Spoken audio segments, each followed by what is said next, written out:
The poem we now have today is Rain by Edward Thomas. Written in 1917. Why am I saying that right at the beginning? Because I want to draw your attention, my dear friends, to the fact that the beginning of the 20th century saw great changes in British poetry. Queen Victoria had died after her long reign, and therefore, in English literature also, we say the Victorian age had come to an end. And this was at the turn of the century, where poets were experimenting. British poets writing in the English language were experimenting with a number of themes, with style, with stanza forms. But there seemed to be one topic which ran through all of that. And that was what the World War did to the human race. World War I and later World War II.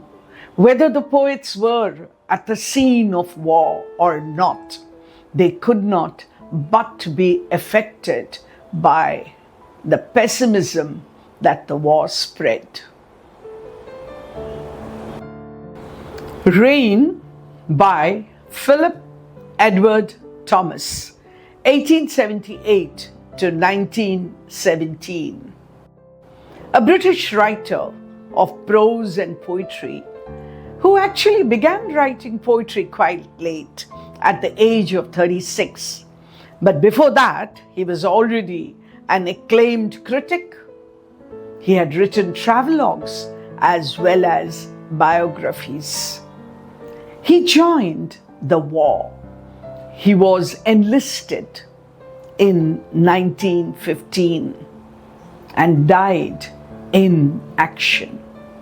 His poems are all written in a very colloquial tone.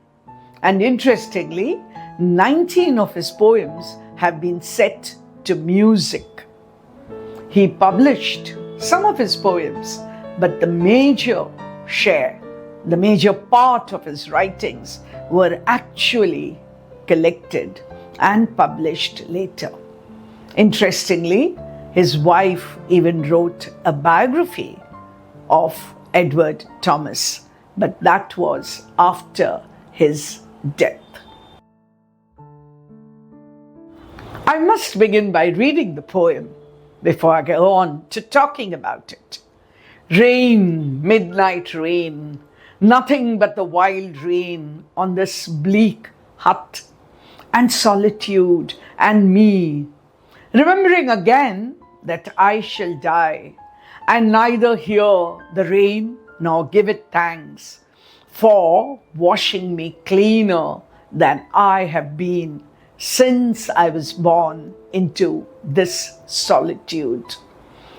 The first few lines of the poem tell us so much about where the poet is when he's writing this poem, or what he's imagining when he's writing this poem.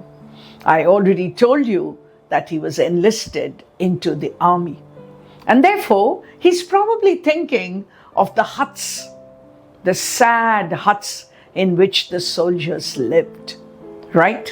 You'll have to imagine that, because remember, we are thinking of the First World War, more than 100 years ago, from the kind of life and places that we now live in.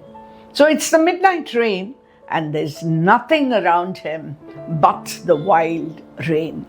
And there is the bleak hut, and there is solitude.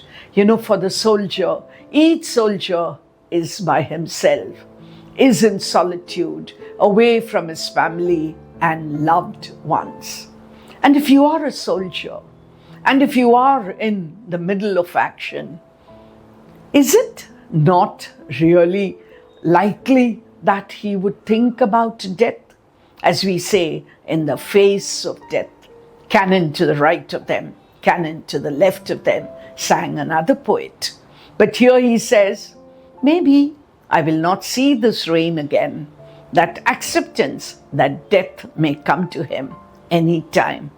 Let me go on with the poem where he says, Blessed are the dead that the rain rains upon.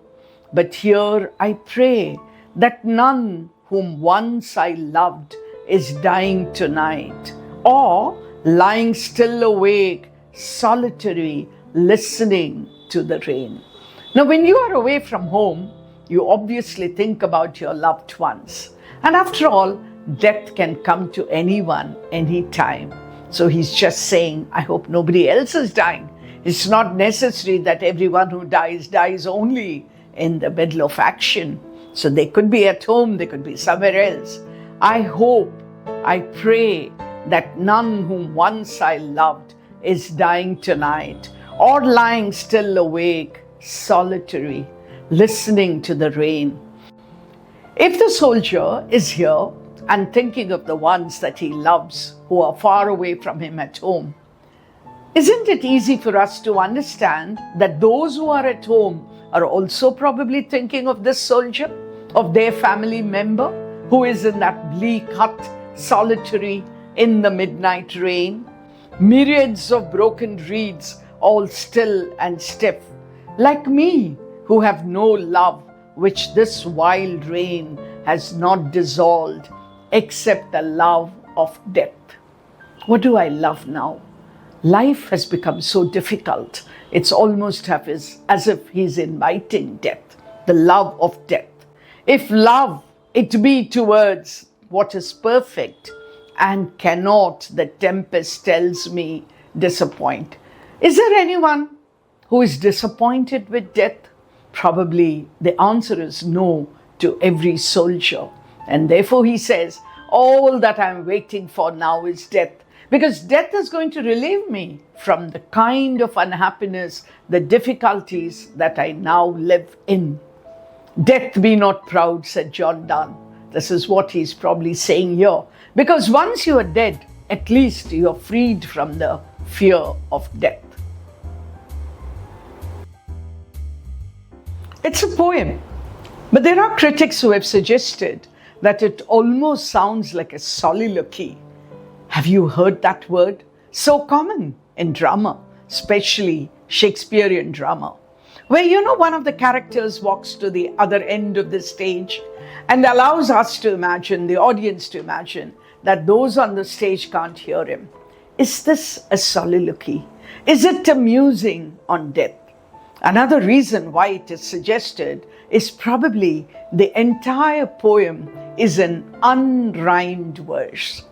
What is called, and I'm not going to those technicalities, but what is called the iambic pentameter. That's what Shakespeare wrote in, and this poem too seems to be written in that. Yes, there is blank verse. It's a single stanza. And there are certain words which are repeated for the sake of emphasis. The tone I must draw your attention to is a very conversational tone, as if the soldier is sitting by himself or with his friends and imagining whether they are all going through the same pain and sorrow and loneliness that he is. Now, these are what makes this poem different from many other poems that we have talked about. But can there be a poem without alliteration? Can there be a poem without similes and personification? Let's assume that you don't need me anymore to explain what they are or to find them out for you. Come on, accept the challenge. Look at the poem again and see if you can find them. Rain, war, the soldier, none of them are new to us. And for those of us who live in India and look forward to the monsoon, the rain is so important. Add to that what the poet is telling us about, and therefore you have not the beauty of the rain, but what the rain suggests. I chose this poem because I love the rain. And I'm going to introduce a word, petticore, which is very common. The word is not common, but what you experience. And that is the smell of the mud of the first rain. Oh, I can almost feel it. So, read a poem because you can relate it to what you are experiencing around you. And that's what I do every time I read a poem or talk about a poem.